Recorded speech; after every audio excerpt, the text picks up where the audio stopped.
नमस्कार दोस्तों, स्वागत है आप सभी का देहरादून स्टडी पॉइंट में। और मैं हूं मोहित सिंह रावत। तो यहाँ पे आज जो हम बात कर रहे हैं ये है हमारी उत्तराखंड फॉरेस्ट गार्ड, पुलिस, बंदी रक्षक, लेखपाल पटवारी, यूकेएसएससी के सभी एग्जाम के लिए बेहतरीन प्रश्न संग्रह का महत्वपूर्ण क्लास। ऐसी क्लास दोस्तों जो बहुत ही इंपॉर्टेंट है, क्वेश्चन ऐसे हैं जो बहुत ही इंपॉर्टेंट है। और इंपॉर्टेंट दोस्तों हम बार बार इसलिए कह रहे हैं क्योंकि वाकई ही जो क्वेश्चन है यहाँ पे यह सबसे इंपॉर्टेंट क्वेश्चन है। यकीनन पिछली 2 क्लासेस आपने देखी होगी तो आपको पता चला होगा कि कंटेंट की जो क्वालिटी है, कंटेंट में जो क्वेश्चन हमने आपको पूछे हैं वो कितने महत्वपूर्ण हैं। अगर आपने अभी तक यूकेएसएससी के जो इतिहास की, जो हिस्ट्री की जो क्लासेस नहीं भी देखी होगी और इन क्वेश्चंस को आप पढ़कर चले जाते हो तो यकीनन आप सिलेक्शन की कैटेगरी में आ सकते हैं। लेकिन तब जब आप इसे याद कर ही जाओगे। तो याद करना आपकी जिम्मेदारी है, याद कराना भी हमारी जिम्मेदारी है, लेकिन मेहनत दोनों तरफ से होगी तभी सिलेक्शन होगा। तो देखिए दोस्तों, ये क्लास 3 है फॉरेस्ट गार्ड के लिए, ये अंतिम प्रहार है। और हाँ, अगर आपका फॉरेस्ट गार्ड का एग्जाम है दोस्तों तो इस क्लास को मिस मत करना। इस क्लास के एक एक क्वेश्चंस को आपको याद करना है और लास्ट में जब आपका एग्जाम होगा तब आपको ये डायरेक्ट पूछे जाएंगे। तो बिल्कुल दोस्तों, आपको हमें सपोर्ट करना है, हम आपको सिलेक्शन दिलाएंगे। तो देहरादून स्टडी पॉइंट में आप सभी का दोस्तों स्वागत है। तो दोस्तों, अगर अभी तक आपने चैनल को सपोर्ट नहीं किया है, लाइक नहीं किया है वीडियो को और सब्सक्राइब चैनल को नहीं किया है तो जल्दी कीजिए। बहुत बेनिफिट दोस्तों हम आपको देने वाले हैं अपने देहरादून स्टडी पॉइंट के चैनल के माध्यम से। तो शुरुआत करते हैं आज के अपने क्वेश्चन पे। और यह क्वेश्चन है दोस्तों 51वां। इसके हमने आपको 3 पार्ट करवा दिए हैं और ये तीनों पार्ट जो आपको मिलेंगे वो 5000 एमसीक्यूज जो वाली प्ले लिस्ट है, जहां पे हमने पहले 5000 के जो एमसीक्यूज के जो क्वेश्चन थे 11 पार्ट करवाए थे। उसके बाद 3 पार्ट आपको ये करवा दिए, यानी तीसरा पार्ट आज ये है। और 14 तारीख के बाद आपकी क्लास रेगुलर रहेगी। तो यहाँ पे यह 51वां क्वेश्चन कि किस कुमाऊं कमिश्नर के काल को न वकील न दलील का काल कहा जाता है। तो बताइए इसका सही आंसर क्या होगा। क्वेश्चन नंबर 51 है और पूछा है कि किस कुमाऊं के कमिश्नर के काल को न वकील और न दलील का काल कहा जाता है। जिन्होंने 2021 में एग्जाम दिया होगा उन्हें पता होगा कि कंटेंट कैसा है। यह क्वेश्चन यूकेएसएससी आपको पूछ चुका है और बेहतरीन क्वेश्चन है। तो बताइए इसका सही आंसर क्या होगा कि किस कुमाऊं कमिश्नर के काल को न वकील और न दलील का काल कहा जाता है। तो जी हां दोस्तों, जो वो कहा जाता है वो कहा जाता है ट्रेल के काल को। किसे कहा जाता है? ट्रेल के कार्यकाल को। ट्रेल के कार्यकाल को न वकील और न दलील का काल कहा जाता है। और कल हमने ट्रेल से संबंधित आपको लगभग 6-7 इंपॉर्टेंट प्रश्न कराए थे। आई होप दोस्तों आपको याद भी होंगे। क्वेश्चन अगला है यहाँ पे कि पिलग्रिम जो यात्रा विवरण है वो किसका है। तो देखिए दोस्तों, पिलग्रिम यात्रा विवरण आपको पूछा गया है। तो पिलग्रिम जो यात्रा विवरण है दोस्तों वह किसका है? पी वेरन का है। इंग्लिश न्यूज़पेपर जो यहाँ पे था उसमें इसने इसका वर्णन किया था। तो पी वेरन यहाँ पे इंपॉर्टेंट है और पी वेरन वही व्यक्ति है जिसे नैनीताल की खोज का श्रेय जाता है। तो क्वेश्चन नंबर 52 यहाँ पे यह हो गया है। 53वां क्वेश्चन है कि नैनीताल नगर निगम का औपचारिक गठन पूछा है। तो नैनीताल नगर निगम का जो औपचारिक गठन कब है? तो देखिए दोस्तों, इसका है 3 अक्टूबर। आपको ध्यान रखना है 3 अक्टूबर 1850 को। तो नैनीताल नगर निगम का औपचारिक जो गठन हुआ था वो 3 अक्टूबर 1850 को हुआ था। कब हुआ था? 3 अक्टूबर 1850 को। नैनीताल नगर निगम का औपचारिक गठन 3 अक्टूबर 1850 को हुआ था। और अगला क्वेश्चन है यहाँ पे कि फॉरेंस जो ग्रीवेंस कमेटी है उसने अपनी रिपोर्ट सरकार को कब सौंपी थी। तो पूछा है दोस्तों क्वेश्चन में यहाँ पे कि रिपोर्ट कब सौंपी थी, ना कि गठन के बारे में। तो रिपोर्ट जो सौंपी थी दोस्तों ये अक्टूबर में सौंपी थी, यानी अक्टूबर 1921 को। अक्टूबर 1921 को यह रिपोर्ट सौंपी गई थी। और पूछा जाएगा कि इस कमेटी का गठन कब हुआ था। तो फॉरेंसिक ग्रीवेंस कमेटी का जो गठन हुआ था वो 13 अप्रैल 1921 में हुआ था। कब हुआ था? 13 अप्रैल 1921 में पी बिडम की अध्यक्षता में हुआ था। कितना इंपॉर्टेंट प्रश्न है आप समझ सकते हैं। अगला क्वेश्चन है यहाँ पे कि वृक्षण का जो विलाप है वो कुमाऊनी जो कविता है वो किसने लिखी है। तो वृक्षण का विलाप पूछा है। तो देखिए दोस्तों, वृक्षण का जो विलाप आपको पूछा गया है वह लिखी है गौरी दत्त गोरदा ने। किसने लिखी है? गौरी दत्त गोरदा ने। और इस कविता का जो प्रकाशन हुआ है वो चारू दत्त पांडे की किताब में प्रकाशन हुआ है और उस पुस्तक का नाम है छोड़ो गुलामी खिताब। तो गौरी दत्त जो गोरदा जी है उनकी कविता है वृक्षण का विलाप। और इस कविता का जो प्रकाशन हुआ है वो चारुदत्त पांडे की जो किताब है छोड़ो गुलामी की किताब, वहां पर हुआ है। बहुत ही इंपॉर्टेंट प्रश्न है। अगला क्वेश्चन है यहाँ पे 56 कि नॉर्मन गिल द्वारा राज्य में वेलोडिना की खेती, यह भी बहुत इंपॉर्टेंट प्रश्न है। और देखिए दोस्तों, इसके दो आंसर मिलते हैं। अगर बात करें तो आपको इसे ऑप्शन के अनुसार चलना है। तो नॉर्मन गिल द्वारा राज्य में वेलोडिना की खेती की शुरुआत की बात करें तो हर जगह आपको 1903 मिलेगा, लेकिन अजय रावत सर की बुक में आपको यह जो आंसर मिलेगा ये 1910 को मिलेगा। तो ध्यान रख लेना, दोनों तिथि आपको ध्यान करके रखनी है क्योंकि बहुत इंपॉर्टेंट प्रश्न है। और अगला क्वेश्चन है दोस्तों यहाँ पे गुमानी पंत जी से है। गुमानी पंत जी की प्रमुख रचना है, यानी उनसे संबंधित प्रमुख रचना है और आपको यह बताना है कि उनका प्रकाशन कराने वाले व्यक्ति कौन थे। तो गुमानी पंत जी से संबंधित 3 महत्वपूर्ण पुस्तकें हैं। पहली है गुमानी नीति, दूसरी है गुमानी ग्रंथावली और तीसरी है गुमानी रचित संस्कृत एवं भाष्य काव्य। तो ये 3 महत्वपूर्ण कविताएं हैं या 3 महत्वपूर्ण पुस्तकें हैं जो गुमानी पंत जी से संबंधित है। तो इनका प्रकाशन किस किसने करवाया? तो देखिए दोस्तों, यहां पे सबसे पहले अगर आपका पूछा जाए कि गुमानी नीति, तो गुमानी नीति का प्रकाशन कराया है रेवादत्त उप्रेती ने। किसने करवाया है? रेवादत्त उप्रेती ने। गुमानी नीति का रेवादत्त उप्रेती ने। गुमानी ग्रंथावली का कैलाश चंद्र लोहारी ने, कैलाश चंद्र लोहारी ने, कैलाश चंद्र लोहारी ने। और गुमानी रचित जो संस्कृत एवं भाष्य काव्य है यह कराया है देवी दत्त पांडे जी ने। तो देवी दत्त पांडे जी बहुत इंपॉर्टेंट नाम है, वैसे सभी इंपॉर्टेंट नाम है। और इन तीनों जो रचनाएं हैं, अगर डीप प्रश्न बनता है तो ऐसे ही पूछा जाएगा कि गुमानी नीति जो रचना है गुमानी पंथ से संबंधित, यह इसका प्रकाशन किसने करवाया था? तो रेवादत्त उप्रेती ने करवाया था। गुमानी रचित जो यहां पे संस्कृत एवं भाष्य काव्य है, इसका किसने करवाया था? देवी दत्त पांडे जी ने करवाया था। बहुत इंपॉर्टेंट प्रश्न है। और यहां पे अगला क्वेश्चन है 58वां कि कविराज नाम से जाना जाता है। तो बहुत इंपॉर्टेंट उपाधि है दोस्तों कविराज, और यह जो उपाधि है दोस्तों उनका नाम है, आपको ध्यान रखना है, रामदत्त। क्या है? रामदत्त। बहुत इंपॉर्टेंट नाम है रामदत्त। और अगला क्वेश्चन है कि किस वेद को यानी किस वेद राज को आयुर्वेद बृहस्पति सम्मान दिया गया है? तो देखिए काफी डीप प्रश्न है और अच्छा लेवल का प्रश्न है। और इसका आंसर की बात करें दोस्तों तो उनका नाम है वेद भोलाराम पांडे। क्या नाम है? वेद भोलाराम पांडे। तो यहां पे लिख लेते हैं वेद भोलाराम पांडे। और यहीं पर दोस्तों अगला क्वेश्चन है, और यह प्रश्न यूकेएसएससी ने आपको पूछा था कि अभी हाल ही में जो वीडियो का एग्जाम हुआ था कि राज्य में कौन सा वेद 1940 के दशक में board of Indian medicine Lucknow में पंजीकृत थे।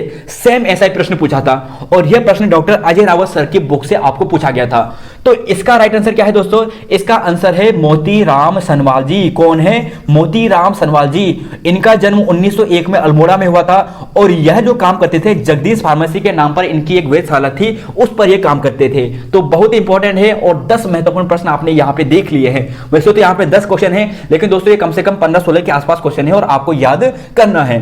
तो आई होप दोस्तों आपको याद हो चुका होगा। एक बार इसे जल्दी से जल्दी रिवाइज कर लीजिए कि देखिए सबसे पहले कविराज रामदत्त नाम है। गुमानी नीति किसने लिखी? गुमानी नीति लिखी है रामदत्त उप्रेती ने, सॉरी रेवादत्त उप्रेती ने। और गुमानी ग्रंथावली की बात करें तो लोहारी जी हैं। और यहीं पर बात करें कि आयुर्वेद बृहस्पति सम्मान तो वेद भोलाराम पांडे, वेद भोलाराम पांडे। तो बहुत इंपॉर्टेंट प्रश्न है। और जो सबसे ऊपर आपको दिखाई दे रहा है ना वकील ना दलील, यह प्रश्न यूकेएसएससी ने आपको पूछा था अक्टूबर दिसंबर के आसपास। तो इसका आंसर क्या था? ट्रेल था। तो यहां तक क्वेश्चन नंबर 60 था दोस्तों। और अब बात करते हैं अगले क्वेश्चन पे। क्वेश्चन नंबर यहां पे है 61वां। और क्वेश्चन 61वां आपको पूछा है कि स्वतंत्रता संग्राम में कुमाऊं का योगदान, स्वतंत्रता संग्राम में कुमाऊं का योगदान, इस पुस्तक के लेखक कौन है? तो देखिए इस पुस्तक के जो लेखक है दोस्तों उनका नाम है इंद्र सिंह नयाल। क्या नाम है? इंद्र सिंह नयाल। और इस प्रश्न को आप वेरी वेरी वेरी इंपॉर्टेंट कर दीजिए। बहुत इंपॉर्टेंट प्रश्न है कि स्वतंत्रता संग्राम में कुमाऊं का योगदान नामक जो पुस्तक लिखी है वो किसने लिखी है? वो इंद्र सिंह नयाल जी ने लिखी है। बहुत इंपॉर्टेंट पुस्तक है। अगला क्वेश्चन है कि कुमाऊं वाटर रूल सर्वप्रथम लाया गया था। तो कुमाऊं वाटर रूल सर्वप्रथम कब आया था? तो देखिए कुमाऊं वाटर रूल जो सर्वप्रथम आया था ये 1917 में आया था और फिर बाद में इसका संशोधित वर्जन आया था 1930 में। तो 1917 1930 कुमाऊं वाटर रूल 1917। अगला क्वेश्चन है यहां पे थारू बुक्सा आदि जो जनजाति है अनुसूचित जनजाति यानी एसटी का दर्जा कब दिया गया? अब देखिए काफी इंपॉर्टेंट प्रश्न है और इसका आंसर भी वैसे सरल है, आपको हर जगह मिल जाएगा। तो 1967 है। क्या है दोस्तों? 1967 में जो थारू बुक्सा जो आदि जनजाति थी, आदिवासी जनजाति यानी एसटी जनजाति थी, उन्हें दिया गया था 1967 में। फिर 64वां क्वेश्चन है कि 1857 की क्रांति में कालू मेहरा के वह साथी कौन थे जिन्हें गिरफ्तार कर फांसी की सजा हुई थी। अब देखिए कालू मेहरा के साथी कौन थे जो 1857 में उनके साथी थे और उन्हें बाद में फांसी दी गई थी, तो उनका नाम आपको ध्यान रखना है। देखिए वैसे तो और भी नाम थे, लेकिन जो काफी प्रसिद्ध नाम है जो आपको ध्यान रखना है, जो पूछे जाएंगे, वो है आनंद सिंह फटियाल। कौन है? आनंद सिंह फटियाल और बिश्वनाथ सिंह करायत। विश्वनाथ सिंह करायत। देखिए डीप प्रश्न की तैयारी दोस्तों मैं आपको करवा रहा हूं। अगर डीप प्रश्न यूपीएससी पूछे तो ऐसे आपको पूछेंगे, और अगर सामान्य क्वेश्चन आपको पूछें तो आपको परीक्षा वाणी से पूछ लेंगे, तो ध्यान रख लेना, काफी इंपॉर्टेंट है। फिर यहाँ पे है 65वां क्वेश्चन, और पूछा है कि किस कुमाऊं अधिवेशन को हिंदू मुस्लिम एकता का के रूप में याद किया जाता है। तो देखिए कुमाऊं कांग्रेस के जो अधिवेशन है, यानी जो कांग्रेस के अधिवेशन थे, इन्हें आपको तो याद करना ही करना है। जितने भी यहाँ पे जो अधिवेशन हुए थे उनके बारे में याद करना ही करना है, उसकी अलग से वीडियो लाएंगे। और इसकी बात करें तो तीसरा अधिवेशन है जो 22 से 24 अक्टूबर 1919 को हुआ था, और बद्री दत्त जोशी जी इसके क्या थे? इसके क्या थे? अध्यक्ष थे। बद्री दत्त जोशी जी क्या थे? इसके अध्यक्ष थे। अगला क्वेश्चन है कि अमृतसर कांग्रेस अधिवेशन। अमृतसर कांग्रेस अधिवेशन, अब यहां पे दोस्तों पूछा है कि अमृतसर जो कांग्रेस अधिवेशन है किस क्रांतिकारी द्वारा भी भाषण दिया गया था, यानी गढ़वाल के क्रांतिकारी थे और उन्होंने यहाँ पे भाषण दिया था। तो कौन थे वो? तो देखिए दोस्तों यहाँ पे जो वे थे बद्रीदत्त पांडे जी। तो बद्रीदत्त पांडे जी ने जो 1919 में जो यहाँ पे अधिवेशन हुआ था अमृतसर में, कुमाऊं का कांग्रेस अधिवेशन हुआ था पूरे भारत का, तो इन्होंने जो बद्रीदत्त पांडे जी थे उन्होंने भी भाषण दिया था वहां पे। 67 क्वेश्चन है बेगार प्रथा रोक के लिए सर्वप्रथम खच्चर सेना। तो देखिए यह क्वेश्चन तो सरल है और आप इसका आंसर जान सकते हैं, तो इसका आंसर क्या होगा? तो वीडियो को पॉज कीजिए इस क्वेश्चन के लिए और नीचे कमेंट बॉक्स में इसका आंसर दीजिए कि बेगार प्रथा रोक के लिए सर्वप्रथम खच्चर सेना का जो प्रयोग किया था वो किसने किया था। तो ये सिंपल क्वेश्चन है और आप सभी जानते हैं ट्रेल बिल्कुल सही है, और 1822 भी आपको ध्यान रखना है। अभय पत्रिका, अब इसे जो यह वाला क्वेश्चन है इसे वेरी इंपॉर्टेंट कर दीजिए। अभय पत्रिका का जो प्रकाशन है वो कब किया गया और किसके द्वारा किया गया, यह बहुत इंपॉर्टेंट प्रश्न है। तो देखिए दोस्तों अभय पत्रिका की बात करें तो 1922 बिल्कुल इसका सही आंसर है। स्वामी विचारानंद जी द्वारा देहरादून से इसका प्रकाशन कराया गया था। कब किया गया था? 1922 में। किसके द्वारा? स्वामी विचारानंद जी के द्वारा। कहां से? देहरादून से। तो अभय पत्रिका का जो प्रकाशन करवाया गया था वो देहरादून से स्वामी विचारानंद जी के द्वारा 1922 में कराया गया था। फिर अगला क्वेश्चन है इंफॉल मणिपुर युद्ध के लिए वीर केसी चंद को फांसी की सजा। अब यह प्रश्न यूपीएससी आपको पूछ चुका है, तो इसका आंसर आप सभी जानते हैं और एग्जैक्ट तिथि आपको ध्यान रखनी है दोस्तों, वह है 3 मई 1945। क्या है? 3 मई 1945। 3 मई 1945। देखिए 45 सभी को मालूम होगा, शायद मई भी सबको मालूम होगा, लेकिन एग्जैक्ट तिथि आपको ध्यान रखनी है। 3 मई 1945 आपको कंफ्यूज कर देगा, 4 मई, 5 मई, 3 मई, 2 मई, तो 3 मई 1945। ठीक है। फिर अगला क्वेश्चन है 17वां कि नमक आंदोलन के समय ज्योतिराव कांडपाल जी, यह प्रश्न यूपीएससी ने अभी पूछा था, किस स्थान पर विरोध प्रदर्शन किया था। तो ज्योतिराम कांडपाल जी कौन थे? आप सभी जानते होंगे, है ना। नमक सत्याग्रह में उन्होंने भाग लिया था गढ़वाल से, यानी कुमाऊं से, उत्तराखंड से। तो ज्योतिराम कांडपाल जी की बात करते हैं तो दोस्तों उन्होंने जो धरासना गुजरात है, जो सरोजनी नायडू जी हैं उनके नेतृत्व में, उनके साथ उन्होंने यहाँ पे क्या किया था? आंदोलन किया था। तो धरासना जो गुजरात है वहां पे किया था, है ना। और इन्होंने उद्योग मंदिर की स्थापना भी की थी, और कहां पे की थी यह आपको बताना है। तो 70वें का आंसर आप लोगों को नीचे कमेंट बॉक्स में लिखना है। अगला क्वेश्चन है, तो देखिए दोस्तों अगला क्वेश्चन से पहले अगर आपने अभी तक हमारी क्लासेस नहीं देखी है तो आप प्लेलिस्ट में जा सकते हैं, और ये सभी जो आपको प्लेलिस्ट मिलेगी आपको यहाँ पे मिल जाएगी। जो ये आपको दिखाई दे रहा है ना 5000 यूके एमसीक्यूज की, आपको सिंपल चैनल पे जाना है, आपको प्लेलिस्ट में जाना है और यहाँ पे आप क्लासेस देख सकते हैं। हिंदी क्रैश कोर्स की क्लासेस है और यहाँ पे आपको सभी की क्लासेस मिलेगी। ज्योग्राफी की क्लासेस मिलेगी, सभी क्लासेस मैप में है, और गढ़वाल की क्लासेस जो हमारी उत्तराखंड हिस्ट्री की क्लासेस है, देहरादून जिला दर्शन है, गोरखा शासन, सभी की क्लासेस आप यहाँ से देख सकते हैं। तो दोस्तों अभी तक आपने अगर चैनल को सब्सक्राइब नहीं किया है तो जरूर कीजिए दोस्तों, और वीडियो को लाइक भी कर दीजिए। तो बात करते हैं अगले क्वेश्चन पे, और क्वेश्चन नंबर यहाँ पे 71 है कि गांधी जी ने किसके संदर्भ में यह कहा था कि वो भारतीय ईसाई के उत्कृष्टतम पुरुषों में से एक थे। तो यह भी बहुत इंपॉर्टेंट प्रश्न है और इसका आंसर क्या होगा। तो गांधी जी ने किसके संदर्भ में यह कहा था कि वह भारतीय ईसाई के उत्कृष्टतम पुरुषों में से एक हैं। तो बताइए दोस्तों इसका सही आंसर क्या होगा। तो अगर इसके सही आंसर की बात करें दोस्तों तो इसका जो सही आंसर है वह है विक्टर मोहन जोशी जी। कौन है? विक्टर मोहन जोशी जी। और यहां पे अगला क्वेश्चन है कि राज्य के किस व्यक्ति का संबंध गड़ोलिया, जो गड़ोदिया स्टोर कांड था, उससे संबंधित था। तो देखिए गडोलिया जो स्टोर कांड की बात करें दोस्तों तो भवानी सिंह रावत जी से था, और कब हुआ था? 6 जुलाई 1930 को यह कांड हुआ था। तो काफी इंपॉर्टेंट प्रश्न है।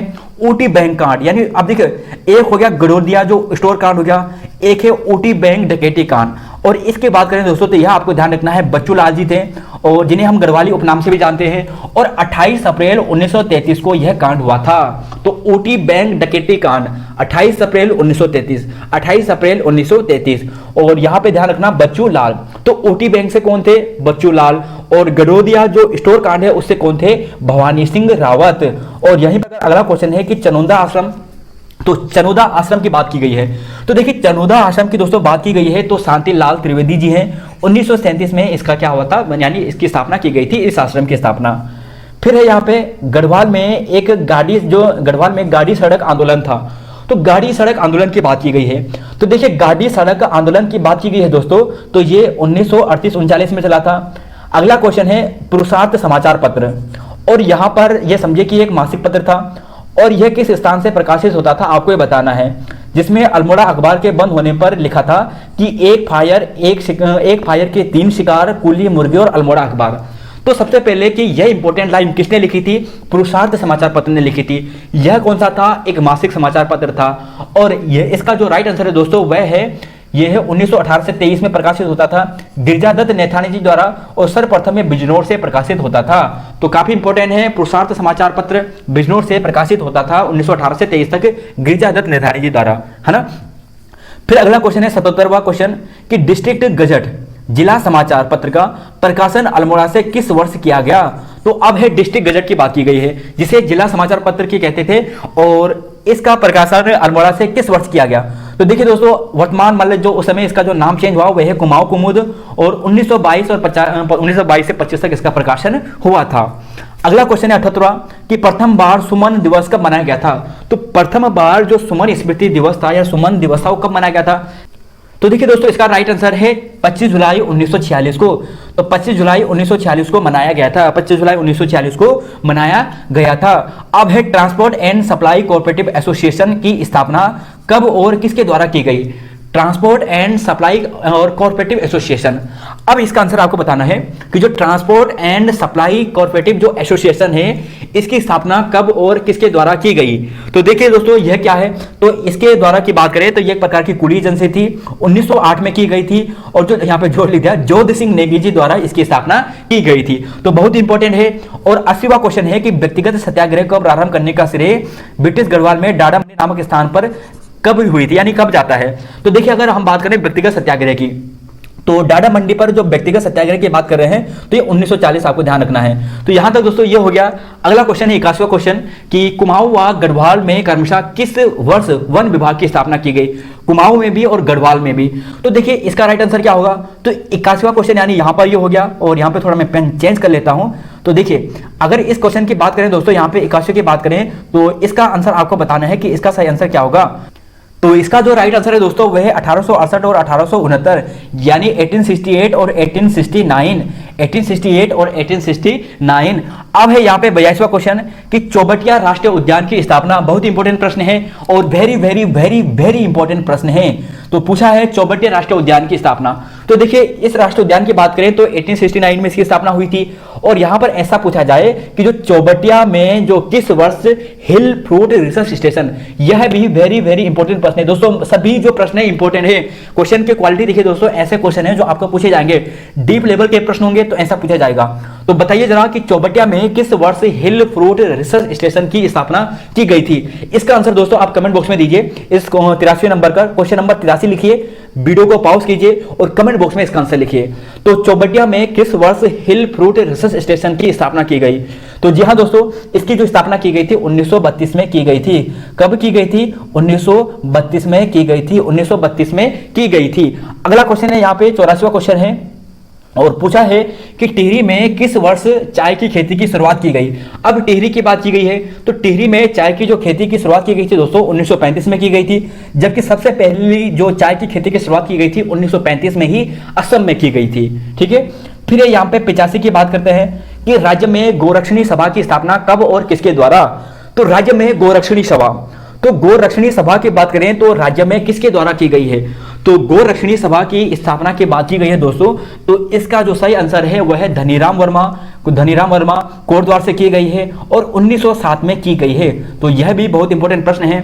कुली बेगार आंदोलन 14 जनवरी 1921 के समय डिप्टी कमिश्नर कौन था? तो 1921 में डिप्टी कमिश्नर कौन था? देखिए कमिश्नर नहीं पूछा है, डिप्टी कमिश्नर पूछा है। तो डिप्टी कमिश्नर कौन था? तो डिप्टी कमिश्नर की बात करें दोस्तों तो इसका नाम था डायबिल। क्या था? डायबिल। और इसने गोली चलाने के आदेश देने ही वाला था लेकिन नहीं दे पाया क्योंकि जब बहुत बड़ा आंदोलन हुआ था। और कमिश्नर की बात करें तो पी विडम था। कौन था? पी विडम। तो यहां तक ये हो गया। 87वां क्वेश्चन है कि कुली आंदोलन को जन जन तक पहुंचाने के लिए गढ़वाल के चमेठा खाल में, तो देखिए सबसे पहले तो ये देख लीजिए कि गढ़वाल में चमेठा खाल नामक स्थान पर 30 जनवरी 1921 को यानी कुली आंदोलन के जो समर्थन में यानी विरोध में जो अध्यक्षता हुई थी वो किसने की थी? चमेठा खाल यानी गढ़वाल में। तो इसकी बात करें दोस्तों तो मुकुंदी लाल है और बहुत इंपॉर्टेंट है। तो पूछा जाएगा कि कुली आंदोलन को जन जन तक पहुंचाने के लिए गढ़वाल में चमेठा खाल में कब इसका गठन हुआ था? तो 30 जनवरी 1921 को क्या हुई थी? एक सभा हुई थी मुकुंदी लाल की अध्यक्षता में।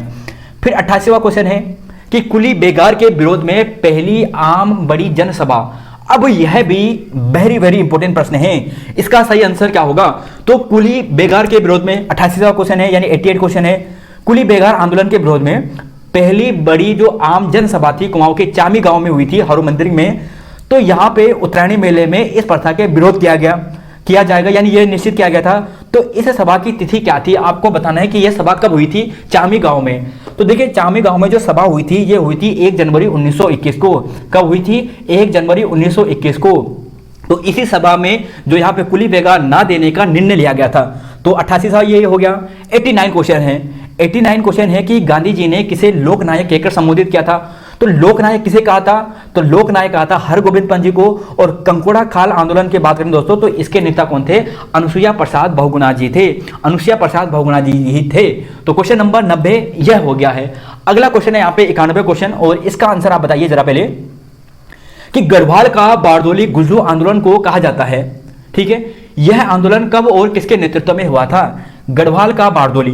तो देखिए गढ़वाल का जो बारदोली है वो गुजरू आंदोलन को कहा जाता है। तो इसका जो नेतृत्व किया था वो राम प्रसाद नोटियाल ने 1942 में किया था। कब किया था? 1942 में। देखिए दोस्तों सभी इंपॉर्टेंट प्रश्न हैं। अगर आपको एक बार में याद नहीं हो रहा है तो आपको याद करना ही होगा दूसरी बार में, तीसरी बार में, क्योंकि ये प्रश्न ऐसे हैं जो डायरेक्ट पूछे जाएंगे। फिर है अगला क्वेश्चन कि किस कमिश्नर द्वारा आबकारी विभाग की स्थापना की गई? तो आबकारी विभाग की बात की गई है। तो देखिए दोस्तों आबकारी विभाग की बात करें तो ट्रेल द्वारा ही की गई है और 1822 में की गई है। और 1822 में ही खच्चर सेना की स्थापना भी किसने की थी? ट्रेल ने ही की थी। फिर यहाँ पे अगला 93 क्वेश्चन कि आलू की लोकप्रिय जो प्रजाति है लौ कीपर। तो पहला ऐसा ही पूछा जाएगा कि लौ कीपर क्या है? यह एक आलू की प्रजाति है। ठीक है, और इसे कुमाऊं में लाने का जो श्रेय जाता है वो किसे जाता है? तो इसकी बात करें दोस्तों तो नॉर्मन गिल है। और अगला क्वेश्चन है 94 क्वेश्चन कि किस अंग्रेज अधिकारी के काल को कुमाऊं में बागवानी विकास का स्वर्णकाल कहा जाता है? तो बागवानी विकास का स्वर्णकाल किसे कहा जाता है? तो बागवानी विकास का जो स्वर्णकाल कहा जाता है दोस्तों वह कहा जाता है नॉर्मन गिल को। बहुत प्रसिद्ध व्यक्ति हैं। और कुमाऊं में चाय की खेती शुरुआत करने का सर्वेक्षण का कार्य सर्वप्रथम किसने करवाया था? तो देखिए दोस्तों कौन थे? वह थे फॉल्कनर और बिलिंगवर्थ। काफी बार पूछा भी गया था, अल्मोड़ा में करवाया था इन्होंने। श्रीनगर जो टापू घटना थी यह आंदोलन कब हुआ था? अब आपको यह बताना 96 क्वेश्चन में। तो 96 क्वेश्चन है और इसका आंसर दीजिए 96 वाले क्वेश्चन का कि श्रीनगर टापू घटना। तो देखिए ये हुआ था 10 नवंबर 1995 को। यशोधर बेंजवाल और राजेश जी इसमें क्या हुए थे? शहीद हुए थे। 97 क्वेश्चन है उत्तर प्रदेश पुनर्गठन विधेयक लोकसभा में कब प्रस्तुत किया गया? तो यह भी काफी इंपॉर्टेंट है और 27 जुलाई 2000 को यह प्रस्तुत किया गया था। प्रस्तुत पूछा है दोस्तों, प्रस्तुत, ऐसा नहीं पूछा कि पास कब किया गया था, प्रस्तुत की पूछा गया है। तो प्रस्तुत 27 जुलाई 2000 को कराया गया था। और यहाँ पे ये यानी लोकसभा से कब पारित हुआ, राज्यसभा से कब पारित हुआ, राष्ट्रपति ने इसे कब अपनी मंजूरी दी, तो यह आपको कमेंट बॉक्स में आंसर लिखना है। तो देखिए दोस्तों इस 97 वाले क्वेश्चन का भी आंसर आप नीचे कमेंट बॉक्स में लिखे और डिटेल से इसका आंसर लिखे। और अच्छा आपका आंसर होगा तो जरूर हम दोस्तों कमेंट बॉक्स में उसे पिन कराएंगे। तो यहाँ पे अब बात करते हैं अगले क्वेश्चन पे 99 पे कि नैनीताल में विनाशकारी भूकंप हुआ था। तो नैनीताल में विनाशकारी भूकंप से पहले आप यहाँ पे 98 वाला क्वेश्चन देख लीजिए, मिस हो गया था कि होली हिमालय का प्रकाशन। तो देखिए 1905 में हुआ था, सरमन ओखले ने करवाया था। और 99 क्वेश्चन था कि नैनीताल में विनाशकारी भूस्खलन हुआ था, तो ये हुआ था 18 सितंबर 1880 को। कब हुआ था? 18 सितंबर 1880 को। और 1867 में क्या बनी थी? हिल साइड सेफ्टी कमेटी बनी थी, हेनरी रैमजे के काल में ही, और ये हेनरी रैमजे के समय ही हुआ था। फिर है यहाँ पे भारतीय पशु चिकित्सा शोध संस्थान की स्थापना मुक्तेश्वर में, तो इसका आंसर, तो जी हाँ दोस्तों 1893 इसका सही आंसर है। तो यहां तक दोस्तों यह थे बहुत ही महत्वपूर्ण क्वेश्चन। हर बार कह रहे हैं दोस्तों यह जो सीरीज है बहुत इंपॉर्टेंट है, ऐसी सीरीज है जो आपको सिलेक्शन दिलाएगी। दोस्तों क्वेश्चन का जो यहाँ पे सिलेक्शन है वो बहुत ही बढ़िया है, बहुत ही इंपॉर्टेंट क्वेश्चन है, और यूकेएसएससी आपको यह क्वेश्चन बार बार पूछेगा और आगे भी पूछेगा। तो यहां तक दोस्तों इतना ही है।